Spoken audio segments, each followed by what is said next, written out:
বলতে চাই, যারা মঞ্চে বসে পিছনে ফ্যানের বাতাস খেয়েছে, সামনে হারিকেন রেখেছে, সবার উদ্দেশ্যে বলতে চাই, বিএনপি জনগণের কাছে জন্য কাজ করছে। বিএনপির পরিকল্পনা রয়েছে জনগণের জন্য, কিভাবে আমরা জনগণের এই জ্বালানি সমস্যার সমাধান করব। ইনশাল্লাহ আগামী এই যে সংসদ 27 তারিখে শুরু হবে, এই সংসদে আমরা সংসদের মধ্যেই আমরা বাংলাদেশের জনগণের সামনে উপস্থাপন করব আগামী 10 বছর আমরা কিভাবে এই দেশের মানুষের জন্য জ্বালানি সমস্যার সমাধান করব, সেই পরিকল্পনা দেব।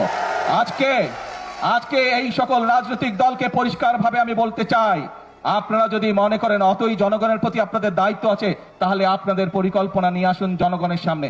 আপনাদের পরিকল্পনা যদি আগামী 3 মাসের মধ্যে সমস্যার সমাধান করে দিতে পারে, তাহলে আমি আপনাদের পরিকল্পনায় গ্রহণ করব।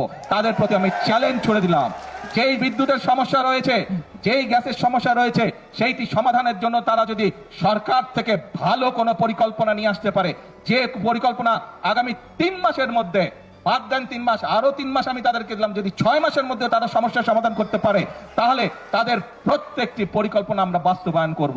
আর যদি তারা শুধুমাত্র জনগণকে বিভ্রান্ত করার জন্য, দেশকে বিভ্রান্ত করার জন্য এইসব কথা তারা বলে থাকে, তাহলে অবশ্যই তাদেরকে জনগণের কাছে ক্ষমা চাইতে হবে।